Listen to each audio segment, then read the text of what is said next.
Depende po yun sa client kung mas kailanganin niya po ako ng more than 4 hours. Pero yung 4 hours ko na po yun, equivalent na po siya sa sinasahod ko dito sa Philippines ng full-time.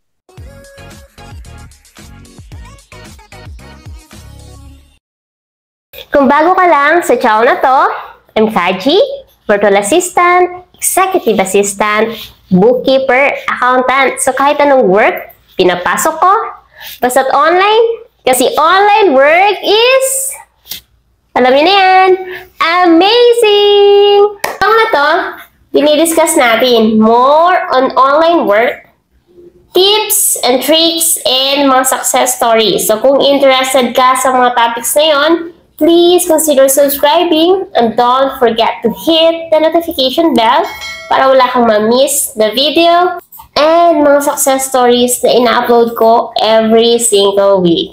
Hey, hi Marla! Say hi ka naman sa nanonood ng video na to. Hi po sa mga subscribers ni Ko. Okay, so Marla, ikaw ay part ng challenge? Opo. Feb po na batch 2025 po.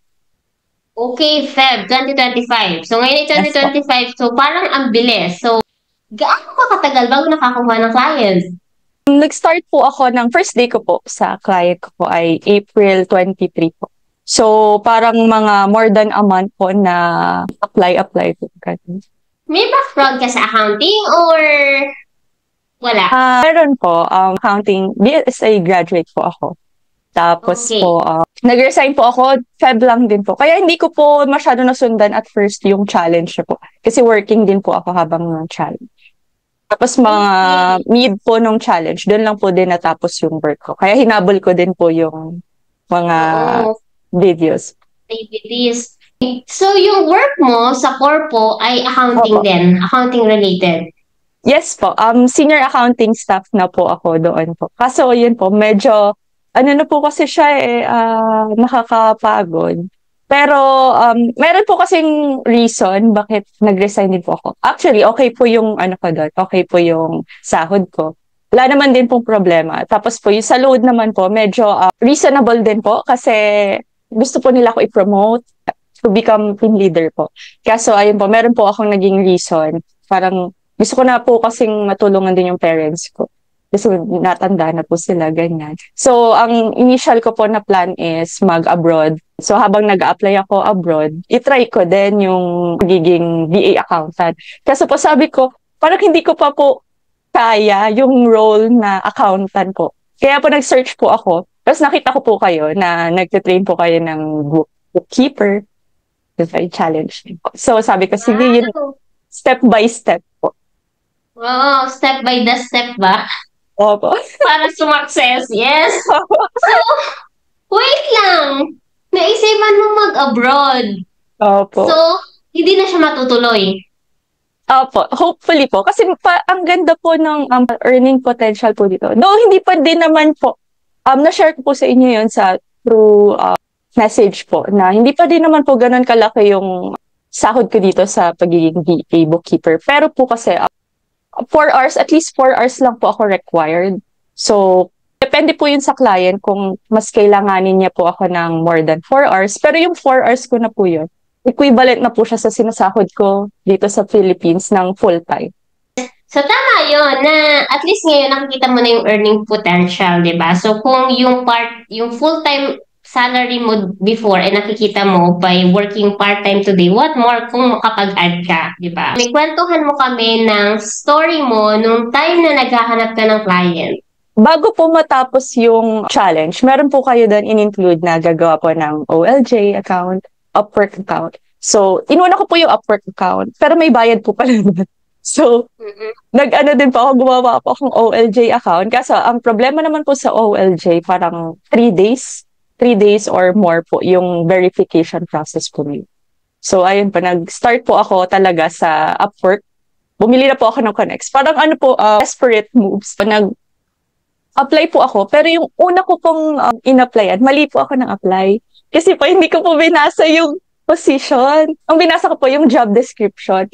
Tapos, feeling ko naman, hindi po ako 100% prepared dun sa job.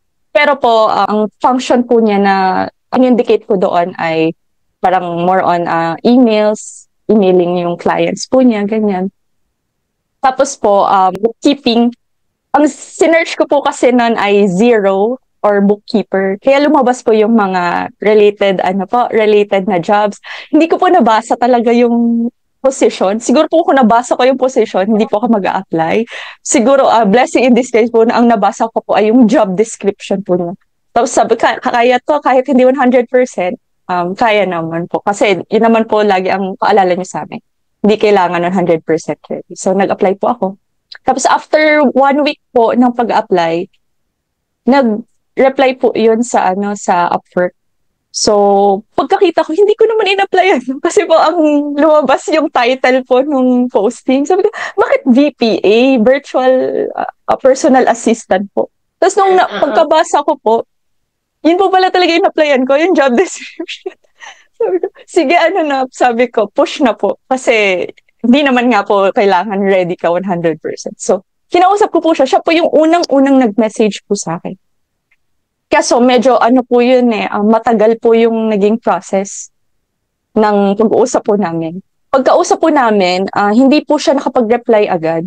Pero po, ang ginawa ko na lang po, habang waiting din po ako sa kanya, nag-apply din po ako sa iba. Tapos ang tagal po nun, parang 2 weeks po na ganun. Bago po may nag-reply po ulit sa akin. Yun po yung first interview ko, yung pangalawa po nag-reply sa akin. Pinay po siya, so medyo kabado po ako kasi po, pag Pinay po yung mag-i-interview, parang po sila, very particular po sila sa grammar, kaya kabado po ako. Yes, pero strict. Opo, strict po sila, ganun po yung nababasa ko.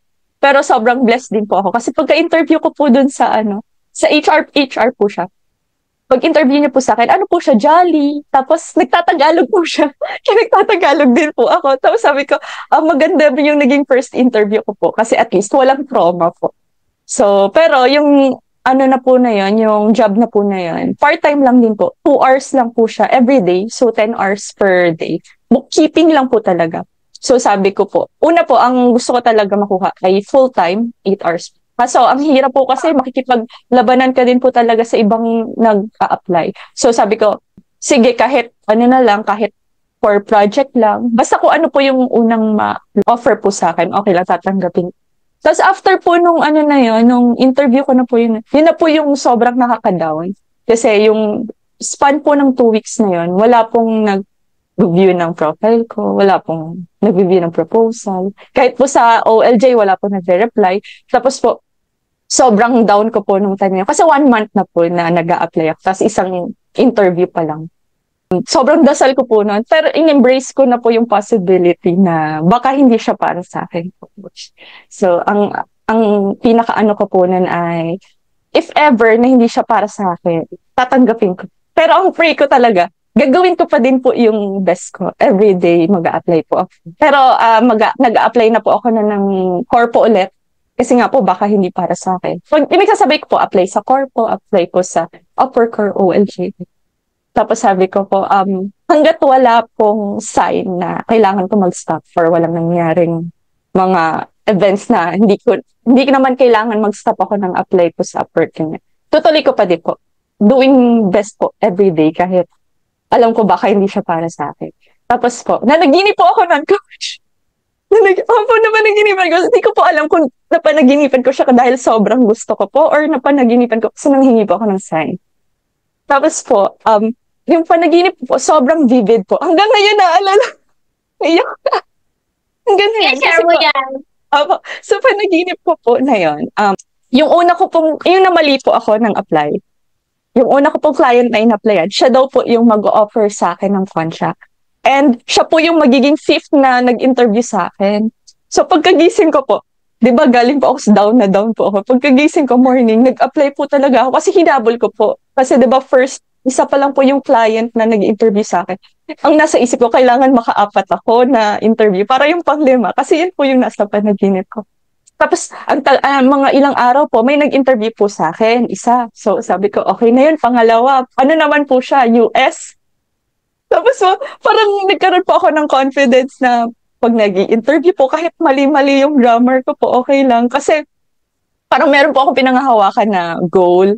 Tapos po, alam ko po na every interview ko po prepared kasi meron po kayong binigay na guide po sa amin.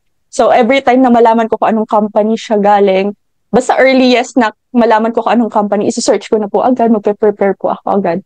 Tapos, after po nung pangalawa kong interview, parang a week after lang po, sa isang araw po, may invite po sa akin ng interview. On the spot po siya.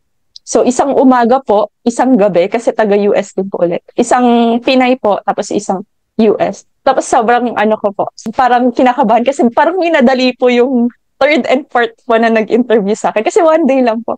So, yun po, after ilang days po, yung first ko po na in-applyan, na nagkamali po ako, siya po talaga yung fifth po na nag-interview sa akin. As in po, kaya kinikilabutan po. Siya po talaga yung fifth. Tapos po, nag-sorry po siya kasi yung span po na yon una po kasi parang po yun, business, vacation. Nasa vacation po siya pero kausap niya po yung mga client po niya. Kaya ang tagal po na bago siya nakapag-reply. Sumunod po na 2 weeks na nagkaroon po siya ng emergency sa health. Sobrang bait po. Tapos sabi niya po, siya po nag-sorry. Nag-sorry siya kasi ang tagal daw bago siya naka-reply. Nag-sorry po siya kasi hindi niya daw po ako na babalikan. Australian po siya.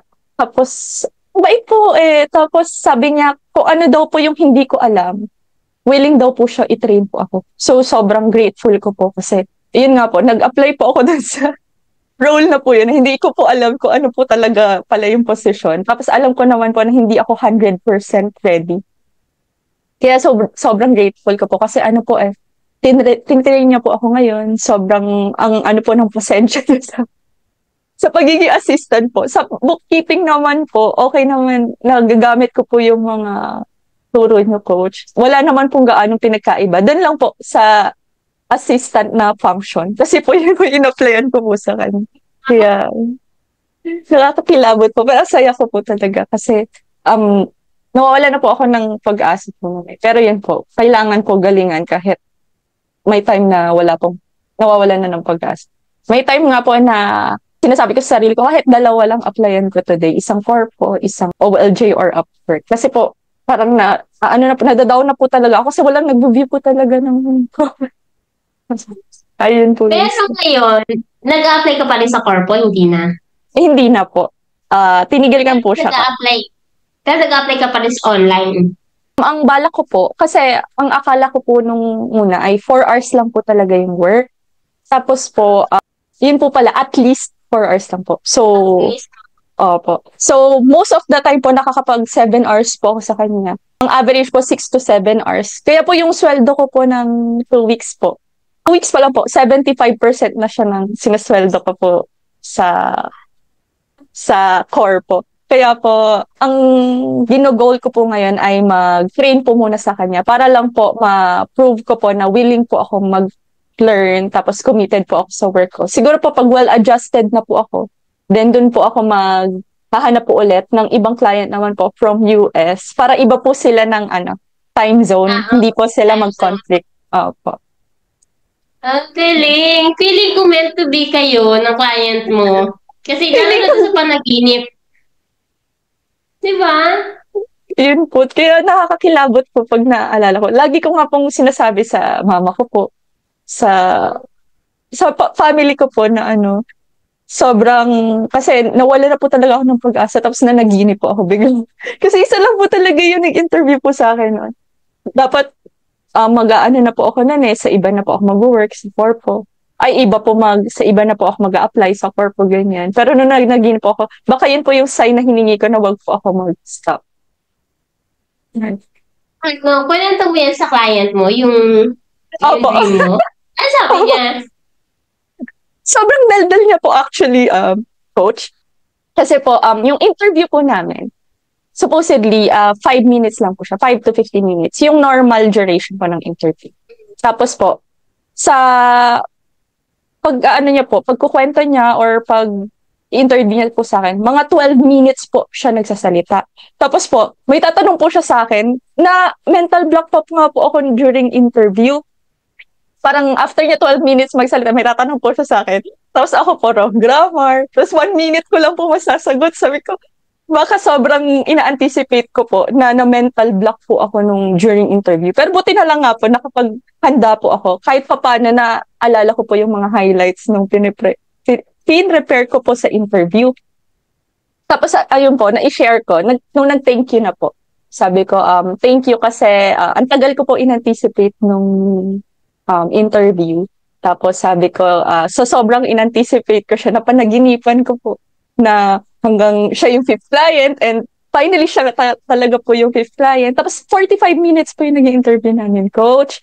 Tapos po, apat po yung i-interviewin niya. Pangatlo po ako. Tapos sabi niya sa akin, na-enjoy niya daw po yung interview namin. Kahit sobrang konti lang po nung mga sobrang konti lang po nung mga nasabi ko. Pero siguro po, ang naging edge ko po sa iba ay nakapag-prepare po ako sa interview. So, kahit na mental block po ako, naalala ko po yung highlights kasi po may mga keywords po nung nag-prepare po ako ng interview. Nung nag-offer na po yung clients, kinumpute po talaga yung pwedeng sahuran. Yung at least 4 hours po. Kasi sinasabi niya, paano pag 4 hours lang ako lagi? Kinumpute ko po. Tapos sinabi ko po sa parents ko na yung 4 hours na kikitain ko, Monday to Friday, equal na po siya sa monthly ko ng regular na full-time work. Kaya po sabi, supportahan ko nila ako kasi sabi ko din naman po, meron siyang earning potential na makapag pa po ako ng ibang client. Kaya supportive po sila. Magandang start po talaga yun. Kaya sabi ko, finally, meron na ako i-share sa success story kay Coach. Yun mo yung goal ko po. Story mo talaga. Grabe yung sign. So ngayon, kamusta naman yung routine mo na work from home? Yung nasa-save ko pong time. Ang ginagawa ko po, nagsa-search pa din po ako ng pwede kong matutunan sa Zero or kaya po sa QuickBooks. So, imbis na tina-travel ko po siya papunta ng work, minimake sure ko po na everyday kailangan may matutunan po. Ano naman yung gusto mong i-share sa mga gusto maging virtual bookkeeper, virtual assistant na kumbaga in doubt pa, may fear, madaming what if, ano yung gusto mong i-share sa kanila? Unang-una po, hindi talaga need po. Totoo na hindi po need na 100% heavy. Basta po, i-build up po nila yung confidence po nila. Pero, darating po talaga yung panahon na susubok po talaga yung nila, yung confidence po nila, yung dinild up nila na energy mag-apply kasi may time po talaga na hindi sila mabibigyan ng small wins, kumbaga po. Pero ang dapat po nilang gawin ay everyday, keep doing your best po. Mag-apply. Hindi naman po laging madami. Kung sobrang down na down ka, basta po make sure na mag-apply. Kasi hindi nyo po alam baka yung in-applyan nyo that day, siya na din po talaga yung client mo. So, kailangan mag-apply ka kahit sobrang down na down or nagda-doubt ka, kahit 2, 3, basta mag-apply po everyday. Tapos, ayun po, mag-pray kasi nakakatulong ko talaga yung prayer. Work and prayer. Parang hope for the best pero expect the worst. Pero, ayun po, kasi totoo naman po, hindi po siya stable or walang assurance. Pero kapag meron ka pong consistency na ginagawa niyo po yung best niyo, tapos committed ka po talaga na matuto, wala pong imposible. Basta keep doing your best po and pray. So, I'm really happy to hear your story. Natutuwa ako sa mga sign mo. And for sure, hindi lang naman siguro like, kumbaga, yung iba din, mahilig din sa sign. Ako mahilig din ako sa sign. Friends ko, naghihingi din ng sign. Just in case na may kailangan kami, like, kumbaga, parang gusto lang namin ng guidance. Kumbaga, nahingi talaga din ako ng sign. So, thank you so much for sharing that. And sa lahat ng nakikinig or nanonood ng video na to, if nagustuhan niyo yung story ni Marla, let us know sa comment section. And kung may question kayo kay Marla or kay Kaji, just let us know din sa comment section. Okay? So, thank you so much everyone and I hope to see you again sa next video ko.